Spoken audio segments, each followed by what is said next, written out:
Hey guys, I'm Michael Allen for TravelCostaRicaNow.com. Guys, this is an updated video, one I did, I don't know, a year and a half ago about being a perpetual tourist in Costa Rica. They've got some changes I'm going to tell you about. For you people that live in Costa Rica, you know what a perpetual tourist is. Some of you may not. A perpetual tourist is a person that lives in Costa Rica but is not a resident. So they're treated like a tourist. They have to leave Costa Rica every 90 days and then return.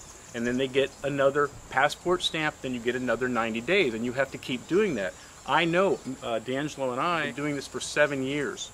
Now, it's been going on for years. There's a lot of people called perpetual tourists who actually live here in Costa Rica. It was never really acknowledged. It was like, is a perpetual tourist a loophole in the system? Do they care? You know, you just could do it. What always kind of stressed me out a little bit, because you just never knew what Costa Rica was going to do. Well, recently a government official kind of acknowledged a perpetual tourist and said, hey, if you want to keep going back and forth, fine. So they kind of acknowledged the perpetual tourist, which kind of made me feel better. Now, what they are going to do is implement a couple changes. So now, if you're late, if I don't leave before my 90 days is up, I get charged $100 each month I don't leave. If I can't pay, so let's say I skip my 90 days and I stay here for 3 more months, and then I leave. So they see that I haven't left, they're going to charge me $300, $100 for each month. If I cannot pay that $100, I can't return to Costa Rica for 6 months. So whatever it is, and you can't pay it, it's doubled. So if you haven't left Costa Rica for a year past the 90 days, it would be $1,200. If you cannot pay that $1,200, you cannot return to Costa Rica for 3 years. Now they're going to implement that supposedly in the beginning of next year, which is 2013. That we're late in 2012 right now. They were going to do this earlier, back in 2010, but for some reason they just never get off the ground. But it looks like it's going to be real now, so they're going to start charging that $100. So any of you guys that are perpetual tourists and you're not up to date, you might want to cross over. I actually think it's smart of Costa Rica to do this, because perpetual tourism, again, has been going on a long time, and a lot of people like D'Angelo and I, you know, we have business down here, so we want to keep current, we want to keep it right and legit and legal and that kind of thing. And the people that don't, they're the riffraff usually. They're the sketchy people. So I say get them out if they can't pay. So I think it's a good rule. A couple things about doing this perpetual tourism, leaving the country and coming back. It is not true, okay? Listen to me. I've been doing this for 7 years, and I'm kind of tired of a few of the emails that tell me I don't know what I'm talking about. You do not have to leave the country for 72 hours. It is not true. It only pertains to people, and most of them, they would know who they are, that are bringing back goods, like duty-free goods. They're bringing back things, and it doesn't apply to most of us.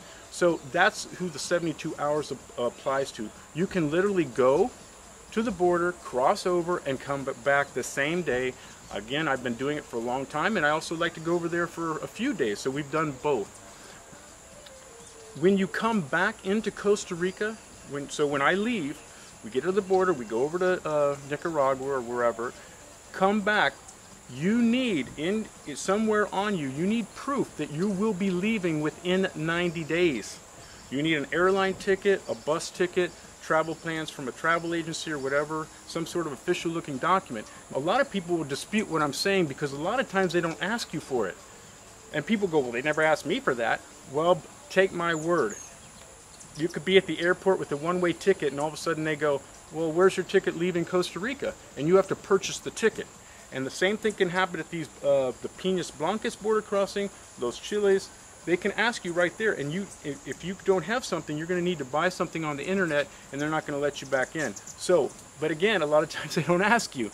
But I'm telling you, just to be safe, have some sort of documentation that states that you are leaving the Costa Rica within 80 to 90 days. Now, if you have a document that says you're leaving like in 30 days, they're only going to stamp your passport for like 60 or 30. They're not going to give you the 90. So you want it in that window of 80, 70 to 90 days or so you get the 90 days. So you want that. if you want some semblance, we have a couple videos about crossing the border at Los Chiles, which to me is the easiest border crossing and the less stress. Piñas Blancas, we have a video about that, give you kind of a semblance of how to cross. We've been into Panama, but we've never crossed the border down there. Some people say it's a little bit more difficult. We just don't go there because it's farther away, takes up a lot of our time, whatever. So this is the new Perpetual Tourist video. Leave your comments below if you got some experiences you want to share. Anyway, I'm Michael Allen, TravelCostaRicaNow.com. Peace, guys. Hope it helps.